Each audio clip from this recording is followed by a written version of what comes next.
Bismillahirrahmanirrahim. Assalamualaikum warahmatullahi wabarakatuh. Ya, teman-teman Al-Aiza, bagaimana kabarnya? Semoga selalu diberikan kesehatan ya oleh Allah Subhanahu wa taala. Ya, hari ini kita akan belajar pendidikan agama Islam. Materi yang akan kita pelajari hari ini yaitu materi bab 2 tentang beriman kepada Allah Subhanahu wa taala. Ya, langsung saja kita mulai pembahasan materinya ya. Ya, sebelumnya kita ada intro dulu. Iman secara bahasa berarti percaya. Beriman kepada Allah berarti percaya kepada Allah. Iman kepada Allah merupakan rukun iman yang pertama. Ya, mempercayai rukun iman hukumnya wajib bagi setiap muslim. Sedangkan secara istilah, iman berarti meyakini dengan hati, mengucapkan dengan lisan, dan melakukan dengan perbuatan. Nah, di bab 2 ini ada dua bagian yang akan kita bahas. Bagian pertama yaitu tentang Allah Maha Esa, dan bagian yang kedua yaitu tentang Allah Maha Pencipta.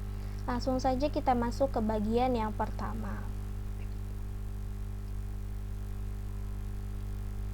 Ya, Allah Maha Esa artinya Allah itu satu, tunggal, tidak berbilang.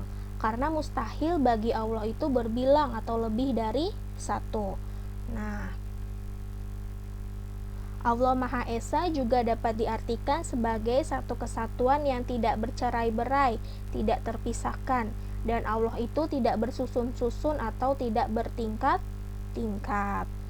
Sehingga keesaan Allah itu adalah keesaan yang tunggal, yang tidak ada sesuatu pun yang setara dengan Allah. Tidak ada satu makhluk pun di dunia ini atau di muka bumi ini yang setara dengan Allah.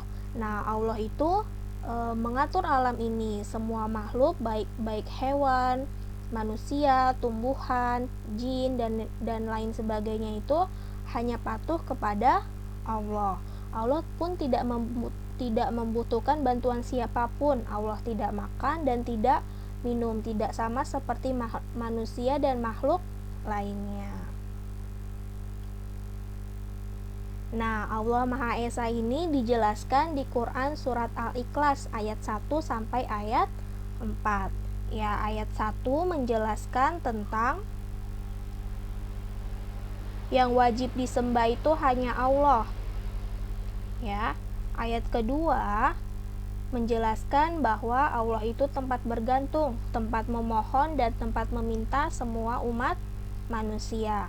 Ayat ketiga menjelaskan Allah tidak beranak dan tidak diperanakan. Allah itu tidak dilahirkan dan tidak melahirkan keturunan. Dan ayat keempat menjelaskan bahwa tidak ada makhluk yang setara dengan Allah. Next, kita masuk ke bagian yang kedua, yaitu Allah Maha Pencipta.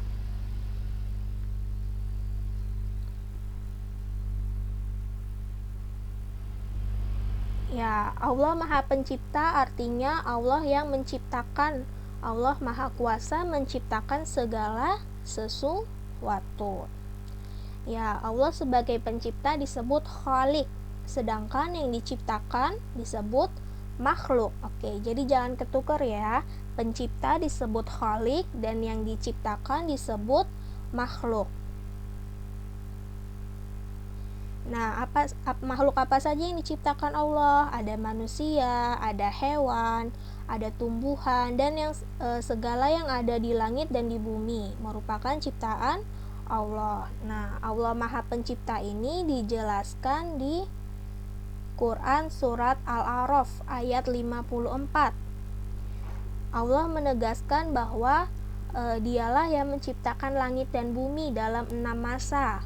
Allah lah pemilik, penguasa, dan pengatur alam semesta, Tuhan yang berhak disembah, dan hanya kepadanya lah manusia harus meminta pertolongan.